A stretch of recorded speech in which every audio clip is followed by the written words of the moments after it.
powerful national memorial for peace and justice, often known as the Lynching Memorial, was completed in 2018. The visit left an unforgettable impression on our tour participants. A memorable event for me was visiting the National Memorial for Peace and Justice. The memorial, developed by the Equal Justice Initiative, is situated on 6 acres in Montgomery, Alabama. The structure features 800 suspended steel monuments to represent all the counties in the U.S. where racial lynchings occurred. The names of the 4,400 individuals lynched in 12 southern states between Reconstruction and World War II are engraved by county on the 800 steel panes. To say the least, this memorial was haunting and demonstrated the enormity of the crimes of terror perpetrated against African Americans in the South, while the North looked the other way. Jean Voigt wrote, "There are so many experiences that were memorable, but the National Memorial for Peace and Justice in Montgomery, Alabama, commemorating the Black victims who died from lynching, was the most impactful for me.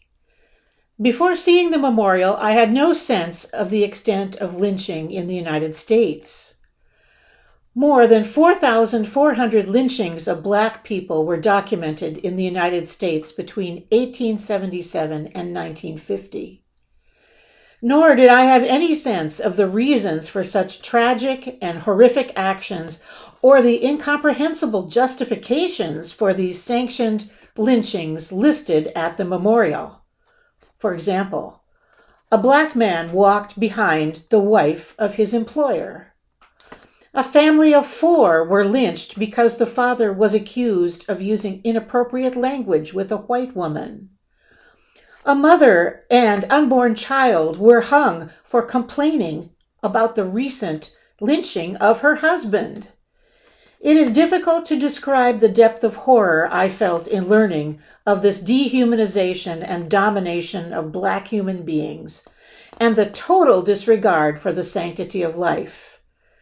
I continue to grapple with the reality that white society was so supportive of it." One of my continuing memories of our trip was a visit to the National Memorial for Peace and Justice. This museum dramatically displayed the over 4,400 lynchings of African Americans, which were witnessed by and participated in by groups of 2,000 to 10,000 white people watching and jeering. Now, there were many more than 4,400 people that were lynched, but they were able to discover these because they were written up in the newspaper. And they followed up, and the newspaper would describe when a lynching was occurring or when it occurred, and they were able to invite people to come and watch if they knew it was coming in advance. That's why it would draw together more than 10,000 people. And that would include children, that would include families. This was standing there watching and jeering. They were often conducted in broad daylight, acted with impunity, and those who lynched them were considered heroes because the victims were just put in their place. Many were falsely accused of rape or murder. They were presumed guilty and killed without trial or investigation. Others were lynched for political activism or economic success. They were slaughtered in widespread attacks on Black communities. They were killed in places of friends and relatives whom the mob could not locate it, so they were targeted for violation of social rules of racial hierarchy. This memorial had a profound impact to me. As I walked through it and read the posted words and names of those murdered, a lingering question remains. Why is there such profound hate toward those whose skin color is different? Why does this continue? I believe every person, regardless of color, is created in the image of God, loved by God, When acts of hatred and neglect are shown them, Jesus weeps. Jesus wept then, and Jesus weeps now.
Two places we visited on the trip that stood out for me were, first, the National Peace and Justice Memorial, also known as the Lynching Museum.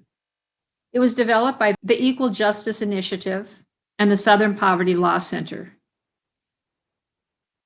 I searched and found the memorial for the Duluth, Minnesota lynching incident. 3 African-American circus workers that were in town, Ilis Clayton, Elmer Jackson, and Isaac McGuine, were suspects in an assault case, a trumped-up case, and were taken from jail and lynched by a white mob of thousands in Duluth, Minnesota on June 15, 1920. There is going to be a 50th anniversary of that last year, but because of the pandemic, they did not have it. But the city has come to reconciling that terrible incident for them. There is a box with the word Minnesota at the memorial. In 1920, Elias Clayton, Isaac McGee, and Elmer Jackson were lynched by a mob of 10,000 people in Duluth, Minnesota. Even though I did read, viewed, and listened to the suggested materials before this civil rights trip, I was not prepared for what I saw, heard, and experienced on this trip. What an eye-opener and heart-rending experience it was for me.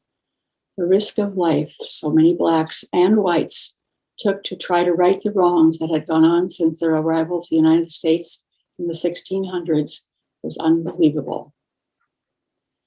We visited the new National Memorial for Peace and Justice. It vividly showed the number of Blacks who were lynched and those who were burned, shot, drowned, stabbed, and beaten. Lynchings were advertised in local papers, and hundreds of people would gather to watch the event, cheering almost like a state fair event. The injustices were hard for me to process. They're still hard for me to process.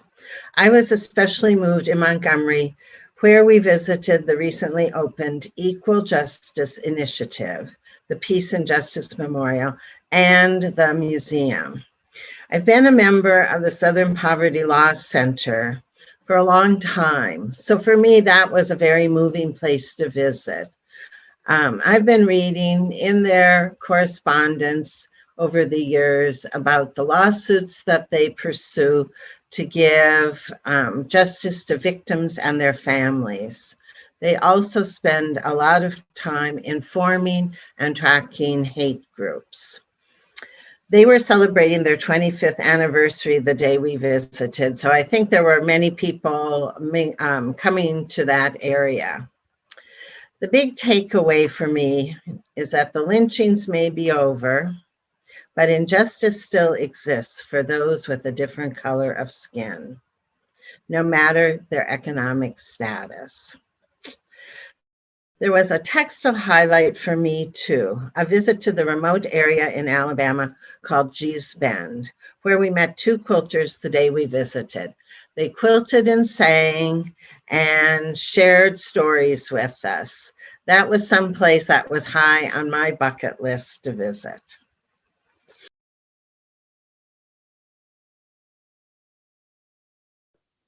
I am glad Nativity is taking proactive steps to intentionally work at healing the long, horrendous efforts of people dehumanizing people of color who were and are loved by God.